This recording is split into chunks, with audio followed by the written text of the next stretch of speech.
You all. To start this, to continue with the inaugural session, first of all, I would like to invite the convener of this two-day state workshop, Professor Dr. K. Kolipaka Srinivasa, to please come on the stage.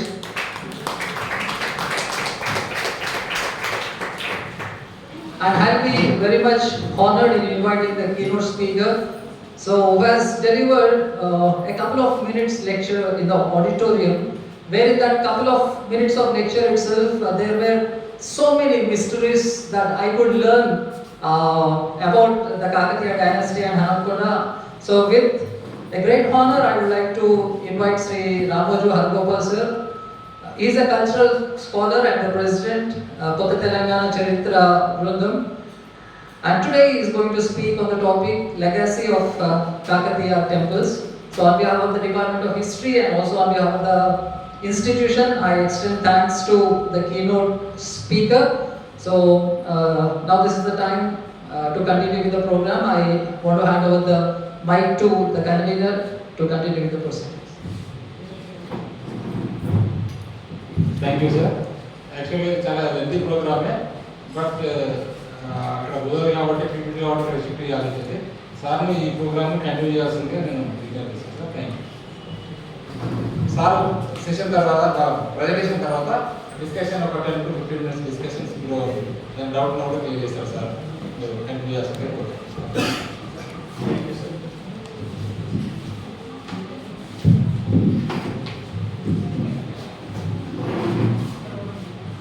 Inaugural సెక్షన్లో కాకతీయుల ప్రస్తావన, కాకతీయుల స్థాపత్యం గురించి introduction లాంటిది మాట్లాడినాను కాబట్టి మళ్ళీ ఉపోద్ఘాతం లేకుండా నేను ఈరోజు తెలంగాణ శైలి కాకతీయ దేవాలయం, the legacy of Kakatiya architecture and ఆర్ట్లో భాగమే నా ఈ ప్రజెంటేషన్. చాలామంది కాకతీయుల శిల్పం గురించి ప్రత్యేకమైనటువంటి శ్రద్ధతో ఎంతో అధ్యయనం చేసినటువంటి చాలా పుస్తకాలు ఉన్నాయి. కాకతీయ టెంపుల్స్ అని చెప్పి శ్రీపాద గోపాలకృష్ణమూర్తి, రామారావు గారు, మారేమండ రామారావు గారు రాశారు. 6 కాకతీయ టెంపుల్స్ అని కూడా మారేమండ రామారావు రాశారు. ఇవి కాకుండా రాజేంద్ర ప్రసాద్ లాంటి వాళ్ళు ఆంధ్రప్రదేశ్ సమగ్ర చరిత్ర సంస్కృతిలో భాగంగా వాళ్ళు కూడా ఈ కాకతీయ శైలి గురించి ప్రత్యేకంగా రాశారు. కాకతీయ శైలి ఎప్పుడు ప్రారంభమైంది అనడానికి చరిత్రకారుల అభిప్రాయం ప్రకారంగా 1163 అంటే 1000 స్తంభాల గుడి నిర్మాణంతో మొదలైందని వాళ్ళ అభిప్రాయం. అంటే 14వ తొలి దశాబ్దం దాకా ఈ దేవాలయ నిర్మాణాలు కొనసాగినాయి.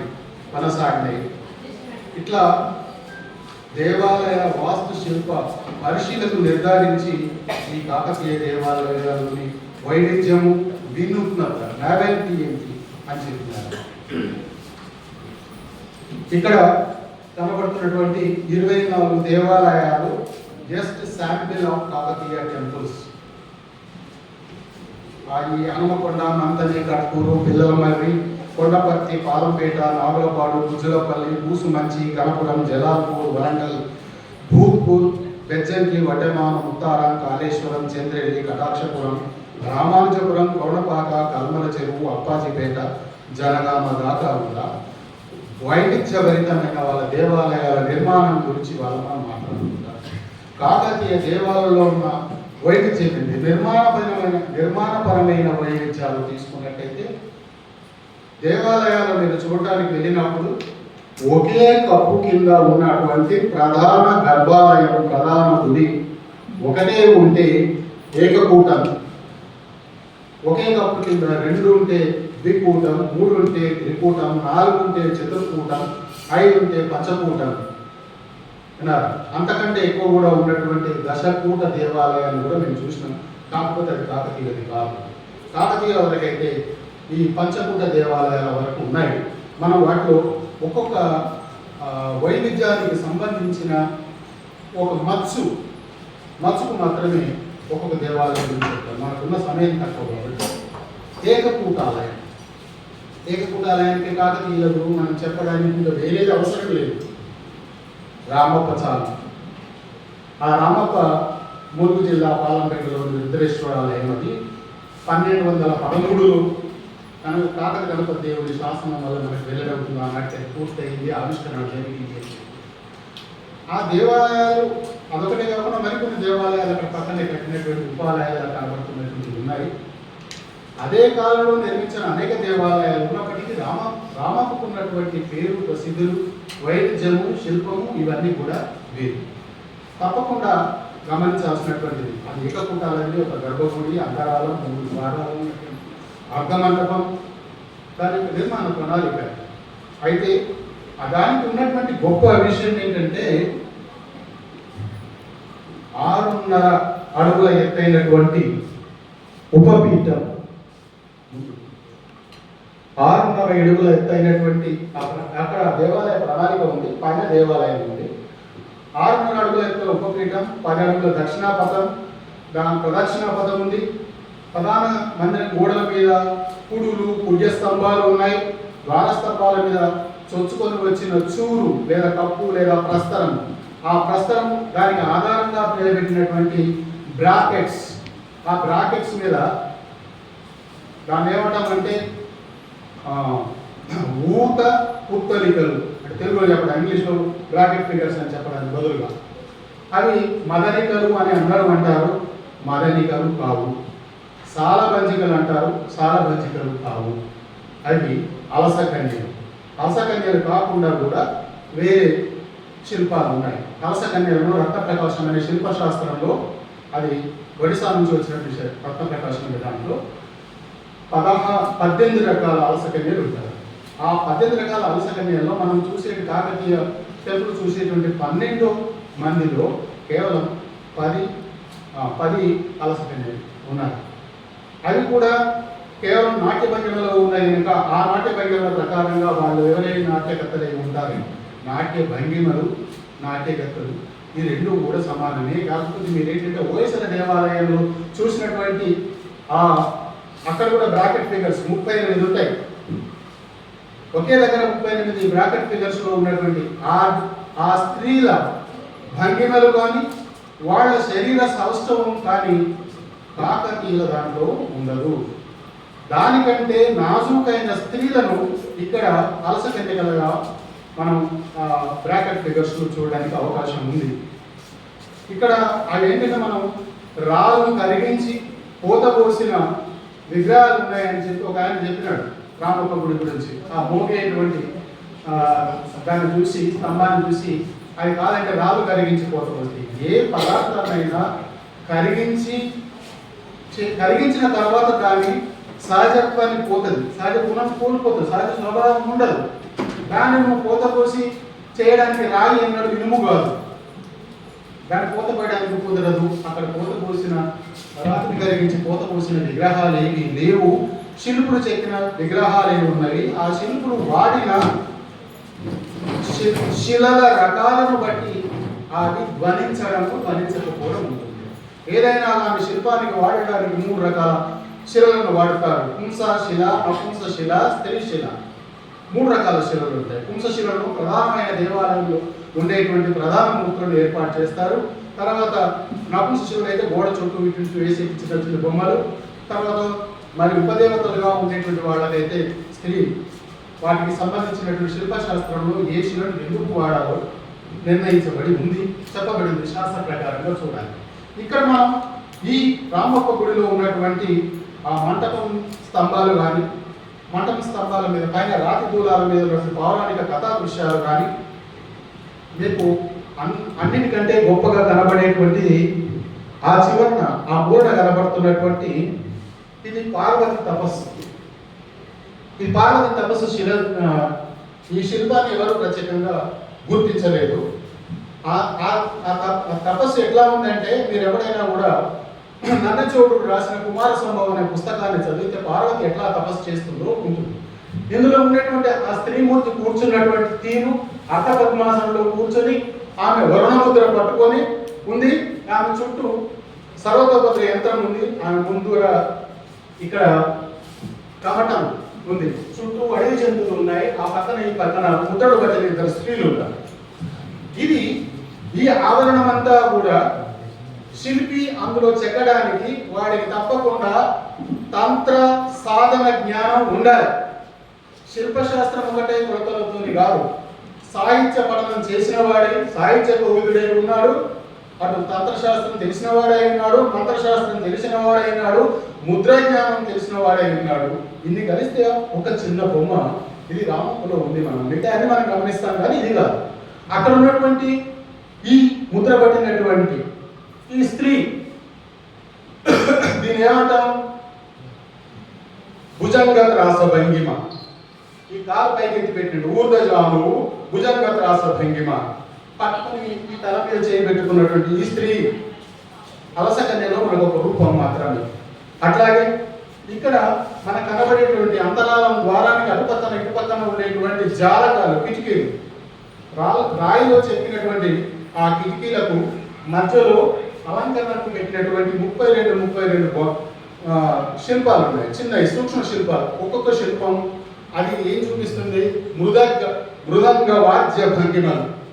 64 భంగిమలను చూపిస్తే ఆ 64 భంగిమలను అధ్యయనం చేసిన నటరాజ రామకృష్ణ సంకలనం చేసింది మనం ఈనాడు చూస్తున్న పేరిణి నృత్యం. పేరిణి నృత్యాన్ని పేరిణి నాట్యశాస్త్రం లేదు, నాట్యశాస్త్రమే ఉంది. అయినా కాకతీయ గణపతి దేవుడు ఆయన తెలియజేసుకున్న నారాయణ పేర తమ్ముడు జాయపని తీసుకొచ్చినాడు. జాయపకు ఆయన గజసాయిని మాత్రమే కాదు, నృత్య శాస్త్రవేత్త కూడా, అత్యద్భుతమైన నాట్యశాస్త్రం తెలుసుకున్నవాడు. కానీ ఆయన పుస్తకం ఎప్పుడు పూర్తయిందంటే 1252లో పూర్తయింది. కానీ కాకతీయ గ్రామకుడు పూర్తయింది 1213. కాబట్టి జాయప్ప నాట్యశాస్త్రం రాస్తేనే దాన్ని చూసి శిల్పులు చెక్కినారని దానికి కుదరదు, సముచితంగా అసంగతం అయిపోతుంది.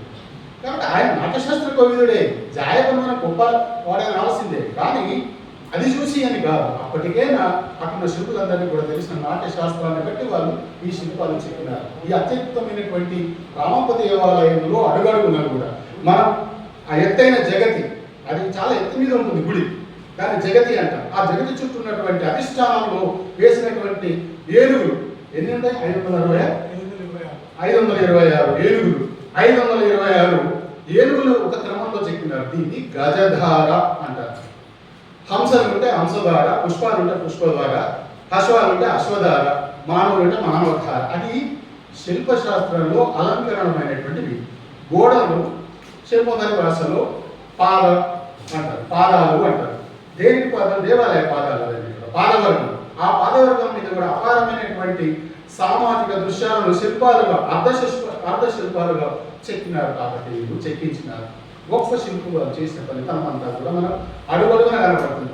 ఆ కాకతీయ రామప్ప దేవాలయం యొక్క చూడు ప్రస్తరం, ఆ ప్రస్తరాన్ని చూస్తే చూడు, దాని మీద అన్ని గొడ్డలు చెక్కినట్టుగా ఇట్లా మనం కట్టెలు పేర్చినామా, వెదురు బద్దలు పేర్చినామా అన్నట్టుగా కనబడుతుంది. అది చారావళి అంటారు దాన్ని. విన్నారు? అత్యద్భుతమైన శిల్పాలలో అనేక విషయాలు ఉన్నాయి. నేను కొన్ని మాత్రమే ప్రస్తావిస్తూ ఉన్నాను. ఇది ఏకకూటాలయం రామప్ప దేవాలయం గురించి. రెండవది ద్వికూటాలయం, 2 గుడులు ఒకే కప్పు కింద ఉన్నటువంటిది. ఇది సూర్యాపేట జిల్లా కల్మల చెరువు అనే గ్రామంలో మేము వెళ్ళి చూసినటువంటి దేవాలయం. అందులో వెంకటేశ్వర శివాలయాలు 2 కలిపి ఒకే గుడిలో ఉన్నాయి.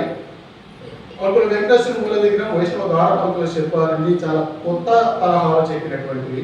అలాగే దేవాలయ మండప స్తంభాలు కూడా కాకతీయ శైలిలో ఉన్నాయి. ఇక్కడ ప్రధాన గర్భగుడిలో అంతరాలు, ఈ అంతరాలు ఎటువంటి ప్రధాన గర్భగుడి ఎత్తు మీద ఉంటుంది, దాని మీద అంతరాలు బయటకి ఇట్లా ఉంటాయి, ప్రొజెక్షన్స్ వేరుగా ఉంటాయి. అట్లా ఆ ముఖమంటపం 16 స్తంభాలతో ఉంది. దేవాలయ ద్వారమేమో అర్ధమంటపంతో ఉంది. ఇది శివాలయం చాలా చిన్నగా ఎత్తు తక్కువగా ఉన్నది. ఇది వెంకటేశ్వరాలయం ఎత్తు పెద్దగా ఉన్నటువంటిది ఉంది. అక్కడ గర్భాలయంలో చతురస్రాకార బాణవట్టంలో వచ్చినటువంటి శివలింగం మనకు కనపడుతుంది.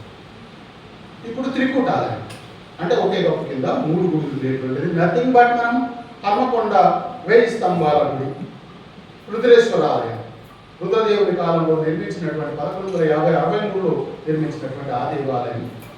అక్కడ ఉన్నటువంటి ఇదేంటంటే ఈ దైవ భావనలో మత ధార్మిక అంటే ఏంటి ఫిలాసఫీ తాత్వికతలో భేదాలను బట్టి రకరకాల శిల్పాలు రకరకాల శిల్ప నమూనాలు వస్తాయి. కాకతీయులు మొట్టమొదట జైలు, తర్వాత కాలంలో బేదరాజు నుంచి వీళ్ళంతా కూడా కోలరాజు వీళ్ళందరూ కూడా శ్రీశైలంలో ఉన్నటువంటి రామేశ్వర పండితుడు అనేటువంటి లకులాగ పండితుడు కాలాముఖ పండితుడు ఆయన దగ్గర శైవ దీక్ష తీసుకున్నారు. కాబట్టే మనకు కాకతీయులు రుద్రదేవుడు, మహాదేవుడు, గణపతిదేవుడు, రుద్రమదేవి, ప్రతాపరుద్రుడు అనేటువంటి శివనామాలు ఉన్నటువంటి 5 కనబడతారు వినబడతారు. అంతకుముందు ఎవరు కూడా శైవనామాలతో లేరు. దీన్ని బట్టి మనకు అర్థమవుతుంది. అట్లా శైవ దీక్షతో వచ్చినటువంటి పని శైవ దీక్షను సాఫల్యంగా మీకు ఇక్కడ మళ్ళీ నేను ఈ అయిన తర్వాత మళ్ళీ ఒకసారి డిస్కషన్ చేస్తాను. ఈ దేవాలయాల వెనకాల కాలాముఖ భావన ఒకటి ఉంది. ఈ త్రికూటాలయంలో ఉన్నటువంటి దాన్ని త్రైపురుష పద్ధతి అంటారు. త్రైపురుష అంటే 3 పురుషులు. ఎవరు? శివుడు ప్రధానంగా, తర్వాత విష్ణు రూపాలు.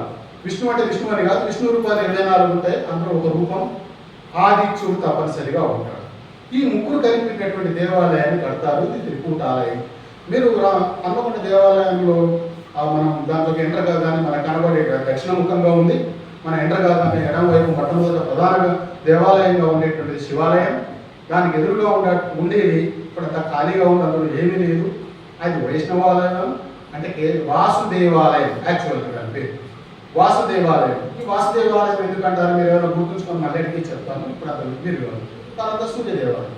ఇక్కడ మీరు ప్రధాన దేవాలయాన్ని చూసిన తర్వాత అక్కడ ఉండేటువంటి ద్వారం ఉంటుంది కదా, ఆ ద్వారబంధం, ద్వారశాఖలో కూడా ఎన్ని భాగాలు ఉన్నాయో దాన్ని బట్టి మనం చెప్తాం శిల్పాన్ని. అది సప్తశాఖన పంచశాఖన అంటే 5 అంచులు ఉన్నాయా 7 అంచులు ఉన్నాయా, కొన్ని అంచులు ఏ అంచులు లేకుండా నిరాళంబంగా ఉండేటువంటి కాకతీయులకు ఏపుడు కూడా నిరాళంబంగా ఉండదు. ఖచ్చితంగా పంచశాఖ ఆఖరికి ఏం కాబట్టి త్రిశాఖ వర్గంగా ఇది మన సప్తశాఖ ఉన్నటువంటిది ఈ దేవాలయంలో ఉంది. ఆ దేవాలయం పైన మనకు ద్వారబంధం పైన లెంటర్ ఉంటుంది కదా, లెంటర్ మీద కూడా బొమ్మలు కనబడతాయి మనకి. అది ఈ వాసుదేవాలయం మీద మనకు కనబడేది ఏంటంటే నాట్య నరసింహం శిల్పం ఎక్కడ లేదు. పైన లెంటర్ నాట్య నరసింహ శిల్పం నీకు ఎక్కడ కనబడదు. ఒకటి మళ్ళీ వెల్దూరు తెర దగ్గర తోరణం మీద నాట్య నృసింహుడు కనపడ్డాడు, ఇంకెక్కడ కనపడ్డాడు. మామ స్తంభాల మీద ఉండడం వేరు కానీ ఇట్లా ప్రధాన ఆలయం మీద ఆ శిల్పం కూడా చాలా అత్యద్భుతంగా ఉంది. ఈయన కూడా భుజంగత్రాస భంగిమలో అంటే నటరాజ భంగిమలో నృత్యం చేస్తున్నట్టుగా ఉన్నటువంటి శిల్పం మరొక చోట మనం ఎన్నడూ కూడా చూడలేదు. అది ఇది అక్కడ 3 గృహాలు వేరువేరుగా, ద్వారమంటపం దక్షిణంగా, ముఖమంటపంలో స్తంభాలు, ఇవన్నీ అత్యద్భుతమైనటువంటి పనితతో కనబడేటువంటివి ఉన్నాయి. కింద మనం చూస్తే ఆ దేవాలయ అధిష్టానాన్ని చూస్తే అది చతుర్దళ త్రిపట్ట కంటికలతో 5 భాగాలుగా 5 అడుగులు ఎత్తైనటువంటి జగత్ మీద ఆలయ నిర్మాణం ఉంది. దీన్ని చుట్టే దానికి ప్రదక్షిణ పథం కూడా ఉంది. ఇది శిల్పాల ఆర్కిటెక్చర్లో దేవాలయాల ఆర్కిటెక్చర్లో దీన్ని ఏమంటారంటే భూమిజ పద్ధతి అని అంటారు. భూమిజ నిర్మాణానికి దగ్గరలో ఉంది. భూమిజం అంటే అర్థం ఏంటంటే భూమిలోకి వెళ్ళి పుట్టిందని అర్థం. దేవాలయాన్ని కట్టింది లాగా కాకుండా అది భూమి నుంచి పుట్టినట్టుగా ఉన్నట్టుగా కింద నుంచి ఇట్లా పైకి పోవడానికి చూపిస్తాం. అటువంటి దేవాలయాలు మనకు ఈ తెలంగాణలో చాలా కనబడతాయి. కాకతీయులు కూడా భూమిజ నిర్మాణ పద్ధతి మీద ఇష్టం చూపించినారని తెలుస్తుంది. ఈ దేవాలయాన్ని శివ సూర్య వాసు దేవాలయాలుగా చెక్కడమే. అట్లా దేవాలయం చుట్టూ ఉండేటువంటి దేవకోష్టాలు, వాటి చుట్టూ ఉండేటువంటి వాహన మంటపాలు ఇవన్నీ కూడా వాటిని మెయిన్ శిల్ప అంటే మెయిన్ దేవాలయానికి ఆధారమైనవి ఉండుండొచ్చు కూడా. మనకు ఈ ప్రధాన దేవాలయానికి ఎదురుగా కనబడుతుంది దాన్ని ఏమంటున్నారు 1000 కాళ్ళ మంటపం. 1000 స్తంభాలు కూడా ఎనడానికి కారణం అదే. 1000 స్తంభాలు ఉన్నాయి, 369 ఉన్నాయి, 1000 స్తంభాలు లేవు. దాన్ని 323 ఉన్నాయి. పోయింది, కాలం గడుస్తున్న కొద్ది పోయినాయి స్తంభాలు. సరే, ఇప్పుడు పోయినాయి కానీ దాన్ని ఏమంటారంటే ఇది ప్రధాన ఆలయం. ప్రధాన ఆలయానికి ముందర ఒక మహామంటపాన్ని నిర్మించడం ఒక పద్ధతి ఉంది. అంతటా అన్నిట్లో లేదు, అన్ని కాలాల్లో లేదు. ఈ మహామంటపాన్ని ఆస్థాన మంటపం అంటారు. కళ్యాణ మంటపం కాదు, ఆస్థాన మంటపం. ఈ ఆస్థాన మంటపం అంత అద్భుతంగా చేస్తున్నారు. అంత శివుడు దేవాలయం చెక్కించి నందిని బయటనే పెట్టినారు కదా. నందులు బయటనే ఉండడం అనేది కూడా రామపురం మీకు కనబడుతుంది, ఇక్కడ కూడా కనబడుతుంది. చాలా దేవాలయాల్లో తొలి కాకతీయ దేవాలయాల్లో ఆ పద్ధతి కనబడుతుంది. నంది ఇక్కడ క్షేత్రపాలకుడై నిలబడి ఉంటాడు. ఆ క్షేత్రానికి పరిపాలకుడు ఆయన, క్షేత్రపాలకుడు. ఒక దగ్గర ఆంజనేయుడు పెట్టి క్షేత్రపాలకుడు అని ఎట్లా అంటారు, ఒక దగ్గర భైరవుని, ఒక దగ్గర వీరభద్రుడు పెట్టి క్షేత్రపాలకుడు చేసినట్టుగానే ఇక్కడ నంది క్షేత్రపాలకుడు. ఇంకొకటి, నందీశ్వర మతం పాటించిన వాళ్ళు కూడా నందును నడుపుతారు. నందీశ్వర మతం ఒకటి ఉందంటే ఉంది, చాలా మతాలు ఉన్నాయి. మనం చూడగానే కనబడే శివాలయం అని వెంటనే అనేస్తే కానీ చాలా చాలా రకాలు ఉన్నాయి. ఆ భేదాల మళ్ళీ ఒక చర్చ. తర్వాత ఈ త్రికూటాలయమే కాకుండా ఈ త్రికూటాలయం ఎట్లుంటుంది, సి ఆకారంలో ఉంటుంది. ఒకవైపు ఒక శివుడు, ఇంకోవైపు సూర్యుడు, ఇంకోవైపు వాసుదేవుడు ఉంటారు. సి. మేము ఖమ్మం జిల్లా కూసుమంచులో చూసిన దగ్గర త్రికాలయం అని ఉంది. త్రికాలయం అంటే ఒకటే వరండా. ఈ దేవాలయాలు కంటిన్యూ వరుసగా ఒక పక్కన పక్క పక్కన ఉంటాయి, 3. దాన్ని త్రికూటం అనకుండా త్రికాలయం అని అంటారు. త్రికాలు ఉన్నాయి, త్రికాలయాలు చాలా ఉన్నాయి. అక్కడ కూడా అత్యద్భుతమైన శిల్ప సంపద ఉంది. అక్కడ గణపతీశ్వర మహాలింగ, మహాదేవేశ్వర మహాలింగ, శ్రీ కేశవేశ్వర మహాలింగ దేవాలయాలు ప్రదర్శించబడ్డాయి అని చెప్పి అక్కడ ఒక శాసనం వేస్తే చదివినాం. దాదాపుగా 254 పంక్తులు ఉండేది అతిపెద్ద శాస్త్రం, ఒక కావ్యం లాంటి శాసనాన్ని చదివినాం మేము. మాకు చాలా ఒక గొప్ప అద్భుతమైనటువంటి అవకాశం దొరికింది కూడా. తర్వాత మీకు చతుష్కూటాలయం అంటే 4 ప్రధాన గర్భగుడులు ఒకే కప్పు కింద ఉండడం సూర్యాపేట జిల్లా తిరుమగిరి మండలం జలాపురం అనే గ్రామంలో ఉన్నాయి. వాటిని అక్కడ ఏమంటారంటే ఒక చిన్న బోడగుట్ట లాంటిది ఉంటుంది. ఆ బోడగుట్ట మీద కనబడే గుళ్ళని కూడా బోడగుళ్ళు అని పిలుస్తారు. అంటే గుళ్ళని బోడగా ఉన్నాయని. బోడగా అంటే ఏంటి, నిరాలంకారంగా ఉండడం అనేది, అంతే కదా, బోడగా ఉండడం. అయితే అవి 3 వరుసల దేవాలయాలు, 3 4 12 గుడులు ఉన్నటువంటి 3 చతుష్కూటాలయాలు ఒకే దగ్గర ఉంది. ఒక 2 ఒక దగ్గర, ఒకటి ఒక దగ్గర. పాడుబడి పూర్తి స్థిరమైంది. మిగతా 2 చతుష్కూటాలయాలు దగ్గర దగ్గరలోనే కనెక్ట్ జరుగుతూ ఉంటాయి. ఆ చతుష్కూటాలయాలు 4 వైపులా గుళ్ళు ఉంటాయి కాబట్టి లోపలికి ప్రవేశించడానికి ఆ దేవాలయాల మూల నుంచి లోపలికి పోవాలి. ప్రధాన ద్వారం అంటే ఒకటి ఉండదు. అందులో 7 దేవాలయాల్లో కూడా శివలింగాలు ఉన్నాయి. నందులు అవన్నీ పెట్టి ఉన్నాయి, విరిగిపోయినాయి, కూడినవి చాలా ఉన్నాయి. ఒక్క దేవాలయానికి పైన శిఖరం మీద ఆదిత్యుని విగ్రహాలు 4 ఉన్నాయి. అంటే 7 ఒక తీరుగా ఉండి ఆ 8వ దేవాలయం అట్లా ఉన్నదంటే అక్కడ తప్పకుండా ఆదిత్యాలయం ఒకటి ఉండి ఉండాలి. అందుకని 7 గుళ్ళు అంటారు. నిజానికి ఉన్నాయి 8 గుళ్ళు, ఆ 4 పాతవి కాక. ఈ 2 దేవాలయాల్లో ఎత్తైనటువంటి నంది విగ్రహాలు ఉన్నాయి.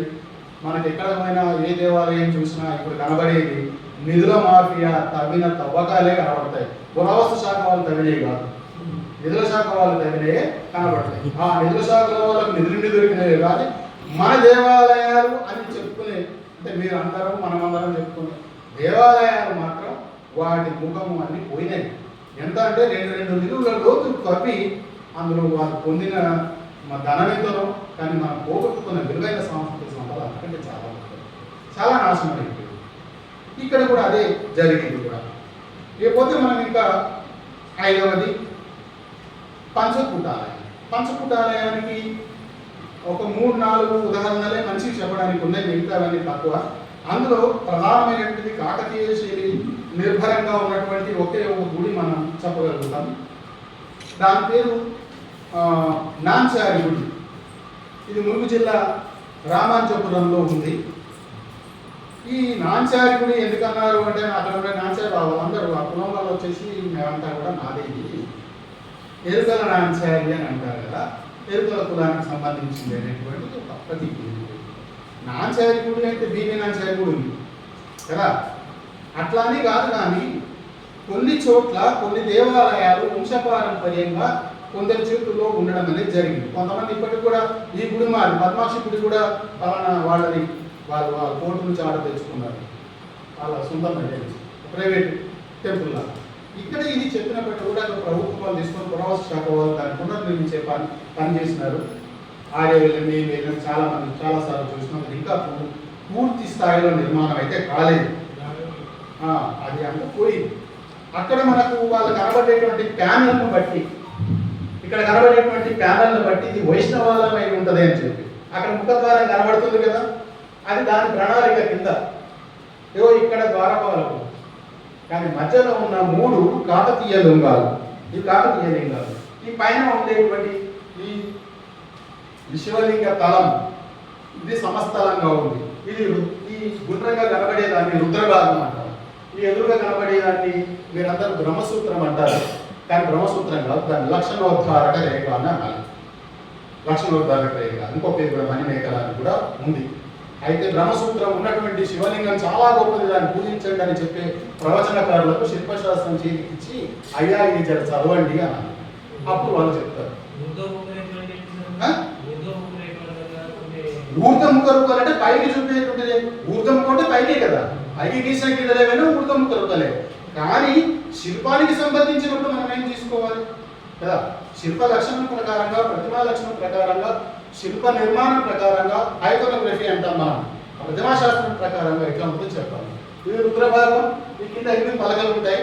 ఇది విష్ణు భాగం, దాని కింద 4 భాగాలు ఉంటాయి. అది బ్రహ్మ భాగం. ఇది ఉంటే దాన్ని సమలింగం అంటాం. ఏకాదశ లింగ రూపాలలో సమలింగం ఒకటి. కాకతీయులలో ఎక్కువ వరకు సమలింగాలే మనకు కనపడతాయి. అక్కడ సమలింగాలు ఉన్నాయి కాబట్టి నా సందేహం, వ్యక్తిగతమైన సందేహం ఏంటంటే ఆ పంచకూటాలయం కూడా పంచ శివలింగ కూటాలయమే. ఆఫ్ కోర్స్ ఇప్పుడు మనం ఎట్లాగూ త్రైపురుష దేవాలయంలో వాసుదేవుడు పెట్టినట్టు అక్కడ కూడా ఒక గుడి అతనికి వాసుదేవుడికి కేటాయించబడి ఉండవచ్చు. నేను అందుకంటే ఆ ప్యానల్ దొరికినందుకు కానీ చెప్పడానికి దాని మీద ఇంకా తక్కువ ఉన్నది. అది ఖచ్చితంగా మనం అందుకని వీల్లేదు. ఇప్పుడు ఇంతవరకు మనం మాట్లాడుకున్న తర్వాత చాలామంది ఏం చెప్తారంటే, చాలామంది చెప్పేది మేము కూడా అనుమానించుకునేటువంటి భావం ఏంటంటే కాకతీయులు కళ్యాణి చాళుక్యుల శైలిని కాపీ కొట్టేది. చాలా వరకు నిజమే. కానీ కాపీ కొట్టడం కాదు, అనే చెప్తున్నట్టు ఇట్స్ అన్ ఇన్స్పిరేషన్. ఒక ప్రేరణ పొందినారు. అవే రూపశిల్పాలుగా కనబడ్డప్పటికీ కూడా శిల్పి యొక్క పనితనంలో ఈ లోకలైజేషన్ అంటాం దాన్ని, స్థానికత. కర్ణాటక నుంచి తెలంగాణకు వచ్చేసరికి ఆ శిల్పాలు చాలా మారినాయి. మీరు మళ్ళీ రామప్ప శిల్పాలకు వెళ్ళి బ్రాకెట్ ఫిగర్స్ని గుర్తు తెచ్చుకోండి, చూడండి. తల మీద ఇట్లా గీతలుగా పట్టీలుగా ఉండే తల కదా, ఇట్లా జారుడు ముడి, పెద్ద కుండలాలు, పొడవైన మెడ, పొడవైన దేహం కూడా పొడవుగా ఉండదు, దుబ్బుగా ఉండడం అనేటువంటి కర్ణాటకలో 40 సార్లు కనబడుతున్నారు. సౌష్ఠవం అంటాం దాన్ని. అంటే సౌష్ఠవ భేదాలు వేరుంటాయి. ఇక్కడ ఉన్నటువంటి సౌష్ఠవం వేరు, నాజుకుతనం వేరు, లాలిత్యం వేరు. కాలి గోలో వేళ్ళతో కూడా అక్కడైనా ఇక్కడైనా మనం శిల్పాలను చూస్తాం, కానీ ఈ లావణ్యం అక్కడ కనపడదు మనం. కాబట్టి కాకతీయ శిల్పానికి ఇంత ప్రత్యేకత ఉందని చెప్పడానికి అవకాశం ఉంది. కాకతీయ నిర్మాణ ప్రతిభల గురించి ఇక్కడ ప్రాకారోజేతి త్రికూటం అభితస్తస్తేన నిర్మాపిత సుసృష్టై తమశీర్షకై రూపచితో నీలోపలై కల్పిత యశ్చాలక్షిత సంధిబంధ కథనేనాక దేగాశిల తక్షకై సంతక్షేమ మహీయసీం దివశిలాం యత్న. ఇంత పెద్ద శ్లోకంలో అర్థం ఒకటే. శిల్ప భాగాలను ముక్కలుగా చెక్కి ఒక్కటే అని చూపడమే ఆ శిల్పుని ప్రతిభ. మీరు ఇంత పెద్ద స్తంభం ఎట్లుంది, అది ఒక్క స్తంభం కాదు, ముక్కలైన స్తంభం. ఇంత పెద్ద నంది ఎట్లా ఉంది, అది ఒక్క నంది కాదు, అనేకమైన ముక్కలు. ఆఖరికి మీరు చెవులైన, అక్కడ చెవు కనబడుతుంది కదా, ఇక్కడ చెవు బయట నుంచి పెడతారని అర్థం. అక్కడ కనబడుతున్నట్టు గణపతి ఇప్పుడు లేడు, దొంగలు ముక్కలు చేసేది దాన్ని. ఆ గణపతి పొట్ట లోపల వజ్రాలు ఉన్నాయని చెప్పి కొండపత్రుడికి ఆ విగ్రహాన్ని ముక్కలు ముక్కలు చేస్తే వాళ్ళని పట్టుకొని పాపం పోలీస్ స్టేషన్ దగ్గర తీసుకుపోవడం వాళ్ళని గొడవలు అవన్నీ అయినాయి. కానీ ఇట్లాంటివి ఏంటంటే నువ్వు పునర్నిర్మించలేవు. ఒక మనిషిని చంపితే ఎట్లా రప్పించలేవు, ఒక శిల్పాన్ని చేస్తే కూడా మళ్ళీ ఎట్లా పునర్నిర్మాణం చేయలేవు. అట్లాంటి విలువైనటువంటి శిల్ప సంపద పోగొట్టుకున్న వాళ్ళని జాగ్రత్త పడాలని చెప్పి నల్లని రాళ్ళనుగా చెప్పేసి ఒకసారి సమకూర్చి అది ఒక ఇట్లా ముట్టుకోగానే ఆయన వెళ్ళి ఎవరంటాడు, ఒక ఆయన కాకతీయుల స్తంభాలన్నీ కూడా లేట్ మిషన్ మీద పట్టినవండి. అది లేకపోతే వాళ్ళు చేయుతోనే చెప్తారా? నీకు పనితనం లేకపోతే, నీకు శిల్పాలను చెక్కడం రాకపోతే నోరు మూసుకొని కూర్చొని కానీ చెక్కిన శిల్పులను ఎట్లా అవమానిస్తావు నువ్వు? రా, నీకు ఎంతమంది శిల్పులను చూపిస్తాను, అది ఎటువంటి రాళ్ళను తీసుకొచ్చి ఎట్లా ఎంత అద్భుతమైన శిల్పాలను చేసి మన ముందు పెడతారో తెలుస్తుంది. ఎట్లా మీకు ఒక ఉదాహరణ చెప్తాను. శిల్పంలో పోటీ ఉండేది శిల్పుల మధ్యన. ఎట్లా పోటీ అంటే, ఒక శిల్పి చెక్కిన తర్వాత ఆయన ఛాలెంజ్ చేసేవాడు. ఏమని? ప్రతిమా లక్షణం ప్రకారంగా నేను ఈ శిల్పాన్ని చెక్కినాను, ఈ శిల్పంలో ఎవరైనా సరే ఇసుమంతైనా చెక్కి ఇది బాగలేదని చేస్తే ఎంత రాతిపొడి తెస్తాడో అంత బంగారం ఇస్తానని ఛాలెంజ్ చేస్తారు. అంటే రవ్వంతా కూడా తేడా లేకుండా ప్రతిభావంతంగా చెక్కిన శిల్పాలకు బయట యూట్యూబ్లో గిరాకీ బాగుందని చెప్పి అడ్డమైన మాటలు చెప్పి ఆకాశం నుంచి దిగొచ్చినోడు చెక్కిండని మనుషులను, పక్కనున్న మనిషిని, చెక్కిన మనిషిని, మన పక్కనున్న ఇవన్నిటిని వదిలేసి ఈ మాయ చేయడం అనేది, అంతసేపు మాయలో ఉంచడమే అన్నారా? ఏది ఇది ధర్మం కాదు. ఇంతకని ఇంకా మాట ఏం చెప్పలేండి నేను. అట్లానే మనకు కాకతీయులో ఒక ప్రత్యేకతలు చెప్పుకుంటూ పోయినప్పుడు వాళ్లకు మీకు చెప్పిన ఇంతకుముందు నేను వాళ్ళకి ఇష్టమైనటువంటి నిర్మాణ పద్ధతి భూమిజ పద్ధతి అని చెప్పి, అట్లాగే వాళ్ళు దేవాలయాల్లో ఈ ప్రధానమైన దేవాలయాలు దాని శిఖరం ఎట్లా ఉండదు, ఇది పంసాన కదంబ శైలి అంటాం మనం. ఇక్కడ కనబడేటువంటి ఈ వేదికలు ఇవన్నీ ఉపాలయాలు. ఇది మీ కోటగుళ్ళ యొక్క నిర్మాణ ప్రణాళిక. 22 దేవాలయాలు ఉండేవి, ఇప్పుడు అవి లేవు. కానీ అయితే ఇవి కాకుండా మనకు ఒకటేంటంటే దేవాలయాల గోడల కుట్య ప్రణాళిక. ఈ కుట్య ప్రణాళిక చూడండి, ఇట్లా దేవాలయ కుట్యాలను ఇట్లా ఎక్కడం అనేది మీకు ఎక్కడ కనబడదు కూడా, గోడల్ని కూడా. అది చూస్తే ఒక నుంచి ఏ వైపు నుంచో చూసినా అది నక్షత్రాకారంలో ఉన్న బహుకోణాలతో ఉండేటువంటి పాదవర్గం కనబడుతుంది. వాటి మీద అత్యంత అద్భుతమైనటువంటి ఆ స్తంభికల మీద శిల్పాలు కనబడతాయి మనకు. వాళ్ళ వైభవాన్ని, ఒక శిల్ప వైభవాన్ని చెప్పడానికి కోసం ఆధారంగా తీసుకున్న శిల్పాలు ఉంటాయి. ఆ శిల్పాలన్నీ వాళ్ళ శిల్పకళకు ఆధారమే, ఆ బొమ్మే వాళ్ళకు ఆధారం కాదు. ఆ బొమ్మను చూస్తే మనకు కావాల్సింది ఏంటంటే ఆ శిల్పకారుని ప్రతిభ, ఆ స్థాపత్యం తెలవాలి మనకు. ఆ స్థపతులు ఎవరైతే దాని ఆర్కిటెక్ట్ ఉన్నాడో ఆయన చేసిన ఒక ప్లానింగ్, ఇవన్నీ అందులో కనబడాలి. కేవలం గుడికి పోయినామా చూసినామా. నేను ఇవాళ కూడా చెప్తున్నాను ఏంటంటే, మీ దేవుణ్ణి మీరు గుర్తించండి. ఎందుకంటే మీరు గుళ్ళకు వెళ్ళి దేవుడిని మొక్కుతున్న దేవుడు ఆ దేవుడు కాకపోవచ్చు, మీ దేవుడు కాకపోవచ్చు. ఎందుకంటే మీ దేవుడు ఎట్లుంటాడో మీకు తెలియదు. వెంకటేశ్వరుని మొక్కుతున్నారు, ఎట్లుంటాడో మీకు తెలుసా? ఎవరైనా ఒక చూపించండి ఎగ్జాంపుల్గా.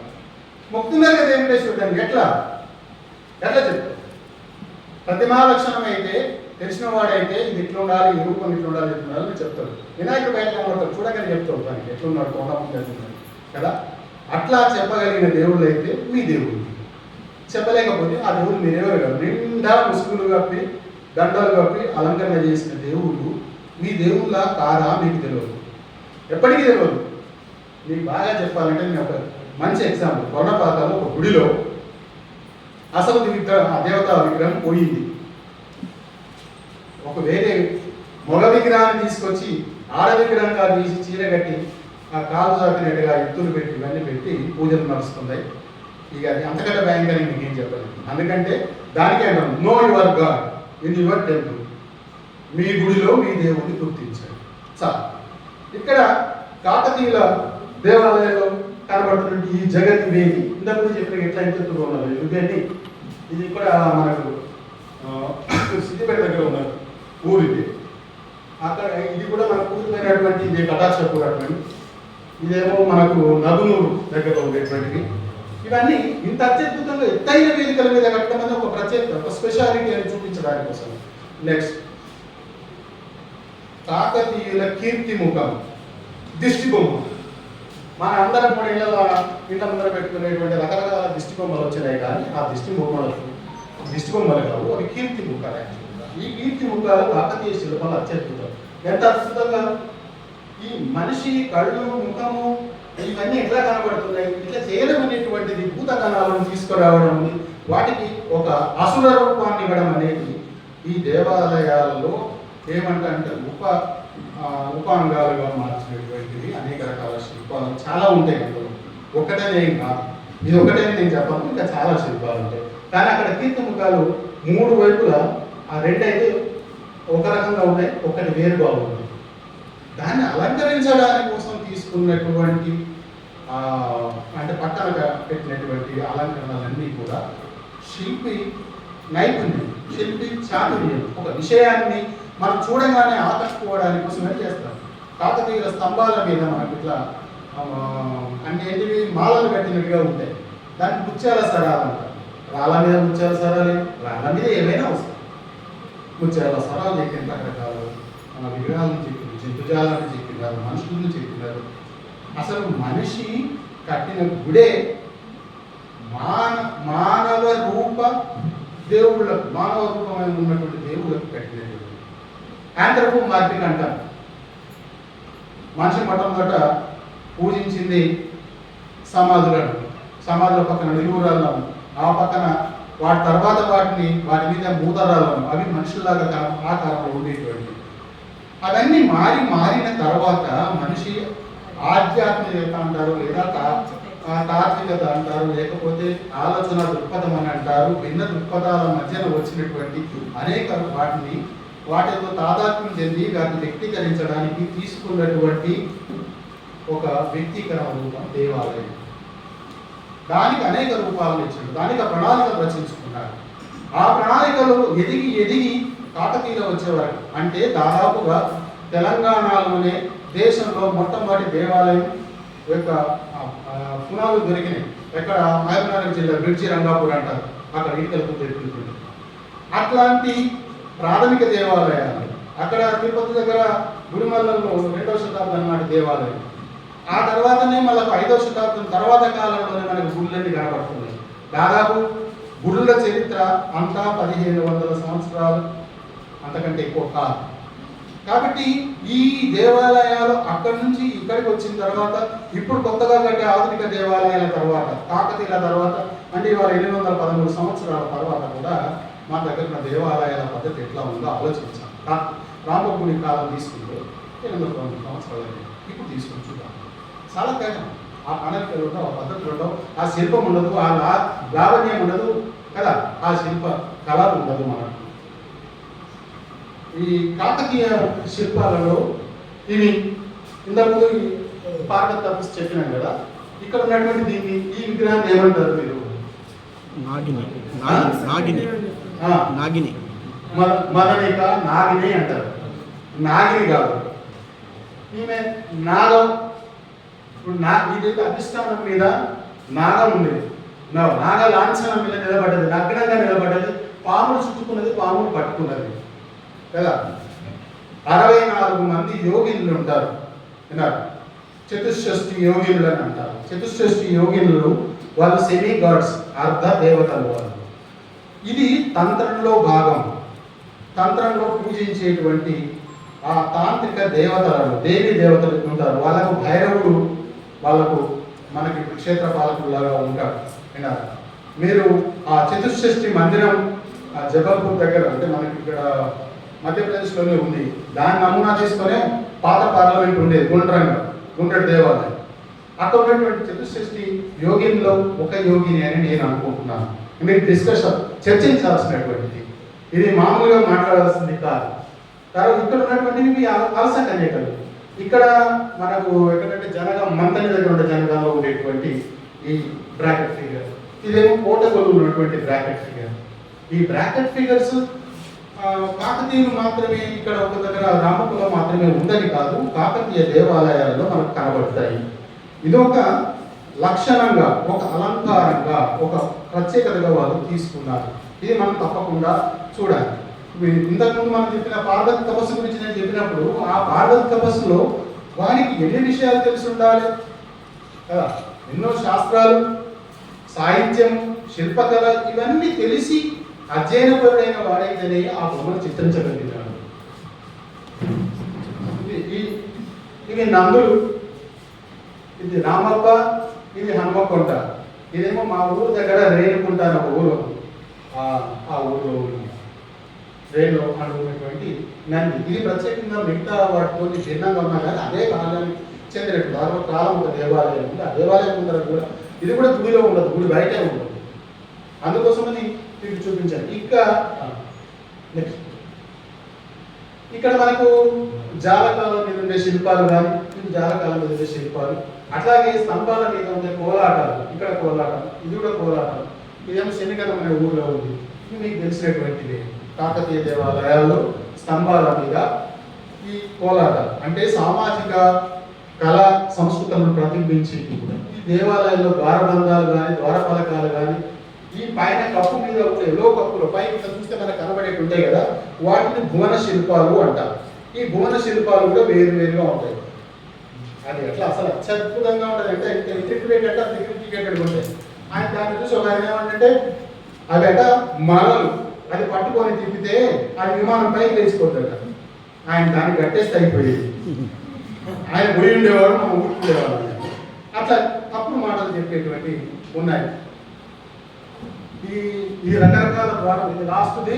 ఇది ఒకటి ఏంటంటే ఈ ఫిలిప్ వ్యాగనర్ అనేటువంటి చరిత్రకారుడు ఏమంటాడంటే, ఇట్లా ఈ గోడల మీద ఏమి కనపడడం లేదు చూడండి మీరు. కాకపోతే ఇది కాకతీయ ఎగ్జాంపుల్ కాదు, వేరే దగ్గర ఒక ఎగ్జాంపుల్ అని తెస్తాను. నిరాలంబంగా ఉండేటువంటి పాదవర్గం మీద పైన ఏది కూడా విమానం ఏది లేకుండా ఉండేటువంటి ఇవి ఎట్లా ఉంటాయంటే పురామానవుడు నిర్మించుకున్నటువంటి డోల్మన్స్. డోల్మన్స్ అంటే రాతి గదులు. ఇక రాతి గదులు ఎట్లుంటాయో చెప్పాలంటే పల్లెటూళ్ళలో వీరప్ప గుడి అటువంటి గుళ్ళల్లో 3 రాళ్ళు నిలబెట్టి పైన ఒక రాయి పెట్టేసి లోపల పిట్ట రాళ్ళు పెట్టి దీపం ముట్టి పూజ చేసుకుంటారు కదా, అవి డోల్మెంట్ టెంపుల్స్ అండి. ఇక్కడ ఈ ఎటువంటి ఆచ్ఛాదన ఏది లేకుండా నిర్మాణమైనటువంటి నిరాలంబమైన నిరాలంకారమైనటువంటి టెంపుల్స్ ఇంత అత్యద్భుతమైన అలంకృతమైన దేవాలయాలుగా ఎట్లా పరిణమించినవో దాంట్లో కాకతీయుల పాత్ర ఎంతో. కాకతీయుల శైలి కాదు, తెలంగాణ శైలి దేవాలయాలు. ఇది నేననడమే కాదు, చాలా మంది ఈ పరబ్రహ్మ శాస్త్రి గారు అన్నారు, ఇప్పుడు రాయనార్ అన్నాడు, తర్వాత ఇంకా చాలా మంది పేర్కొన్న వాళ్ళు రాజేంద్ర ప్రసాద్ అన్నాడు. ఇది తెలంగాణ శైలి ఇంకో మరొక చోట దొరకదు అని చెప్పేసి. కాబట్టి ఇది కాకతీయుల స్థాపత్య వారసత్వానికి వారసులుగా మనం చెప్పుకునేటువంటి కాకతీయ దేవాలయాల ప్రతిభా సంపదల గురించి మీతో కొద్దిసేపు ముచ్చరించాను. Thank you.